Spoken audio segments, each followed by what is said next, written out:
Magic and Magicka, Part 3.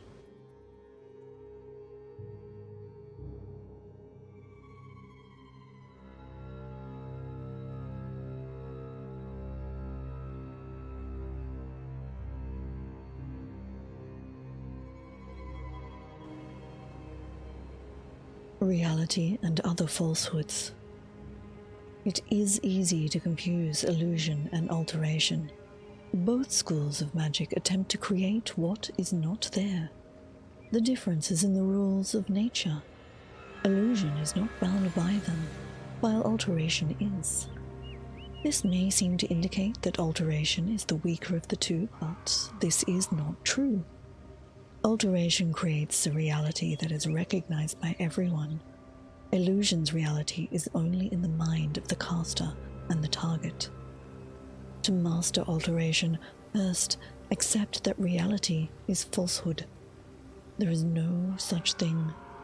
Our reality is a perception of the greater forces impressed upon us for their amusement. Some say that these forces are the gods, others that they are something beyond the gods. For the wizard, it doesn't really matter. What matters is the appeal couched in a manner that cannot be denied. It must be insistent without being insulting. To cast alteration spells is to convince a greater power that it will be easier to change reality as requested than to leave it alone. Do not assume that these voices are sentient. Our best guess is that they are like the wind and the water, persistent, but not thoughtful. Just like directing the wind or water, diversions are easier than outright resistance. Express the spell as a subtle change, and it is more likely to be successful. The Old Ways, Custom and Philosophy of Grave and Faithful Counsel, by Solaris the Lawmaster.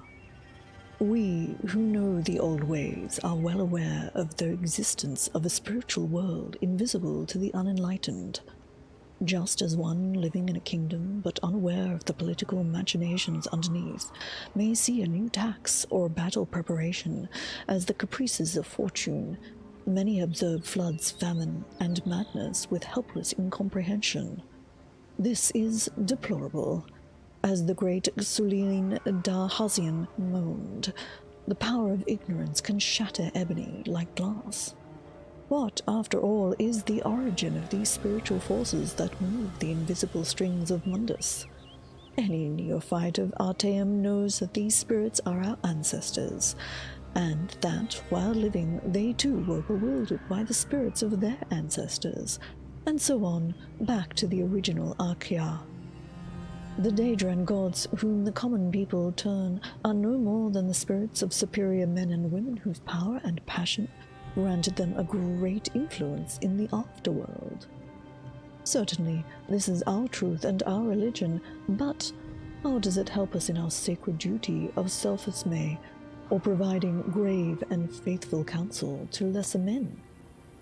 Primarily, it is easy to grasp the necessity both of endowing good men with great power and making powerful men good. We recognize the multiple threats that a strong tyrant represents: breeding cruelty, which feeds the Daedra Boethia, and hatred, which feeds the Daedra Vimena. If he should die having performed a particularly malevolent act, he may go to rule in oblivion, and, worst of all, he inspires other villains to thirst after power, and rulers to embrace villainy.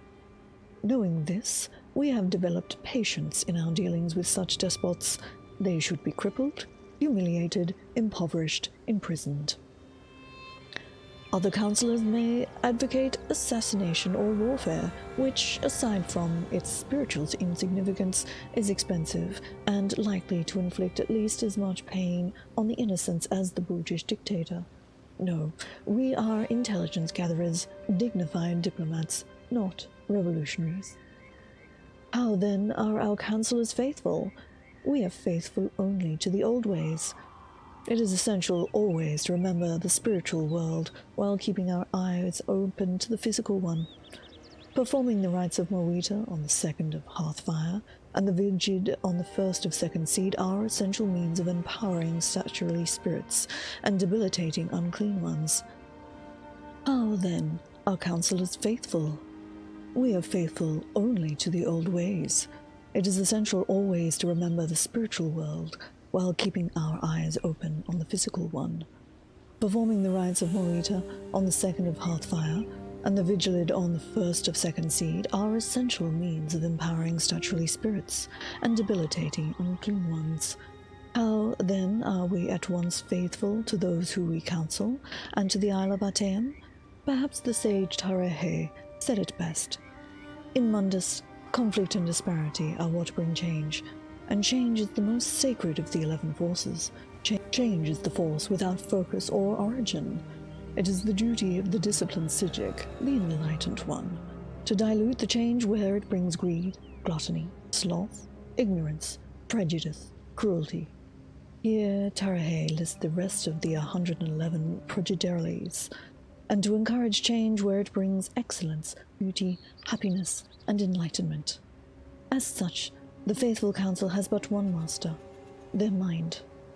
If the man the Psijic counsels acts wickedly, brings Ongenthea, bad change, and will otherwise not be counselled, it is the Psijic's duty to counterbalance the Ongenthea by any means necessary. Emphasis mine. A student of the old ways may indeed ally himself to a lord, but it is a risky relationship. It cannot be stressed enough that the choice be wisely made. Should the lord refuse wise counsel and order the Psijic to use Tarethe's outmoded word, to perform an act contrary to the teachings of the old ways, there are few available options. The Psijic may obey unwillingly, and fall prey to the dark forces against which he has devoted his life. The Psijic may abandon their lord, which will bring shame on them in the Isle of Ateum, and so may never be allowed home again. Or the Psijic may simply kill himself. Way Shrines of Tamriel by Baradalmo the Signifier. Since time immemorial, devoted mortals of Tamriel have built shrines to their divines at sites that have been recognized as holy and sanctified. Many of these sites were chosen due to specific miracles or blessed events that marked them, though others simply inspire feelings of reverence for matters divine. Because they are located here and there, where inspiration struck rather than at points of convenience, these sites are scattered across the land and have been come to known as way shrines. Of course, the shrines built at these sites by devout worshippers reflect the local religious beliefs and are constructed and adorned so as to honor the aforementioned local divines. Many priesthoods believe that way shrines act as direct conduits to Aetherius, and that when a mortal dies, his or her soul is drawn to the nearest way shrine, where it meets some sort of psychopomp or spiritual escort who leads the soul to the afterlife. Though this is a mystical matter and therefore not susceptible to scholarly proof, it is striking that so many different faiths across Tamriel endorse this belief. As all know, the stars in the heavens are perforations in the mundus through which shines the magical light of Aetherius. Lord Convis Dereni theorized that the locations of the way shrines on Tamriel corresponded to the pattern of stars in the night sky, because our mundus is a reflection of the Aetherius. However, to test his theory, we would need a comprehensive map of every way shrine site on Tamriel, a task too daunting to contemplate, so proof of this hypothesis, if true, will have to come from another source. Lord Corvus was also a renowned conjurer who devised and promulgated the standard portal spells now popularized by the Mages Guild. His work was based on the pioneering research of the Aeliid sorcerer known to history as the Transmigrant, but that is liquor for a different cocktail.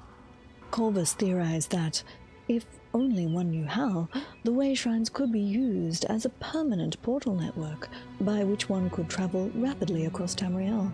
He speculated that such a fast traveler would need somehow to attune himself to a way shrine, which would then add its node to the traveler's web of sojourn.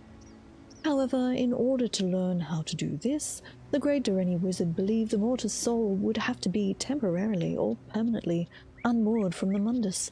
I'm not at all certain what that phrase means, and if Lord Corvus understood it, none of his written memoirs explain what he meant by it.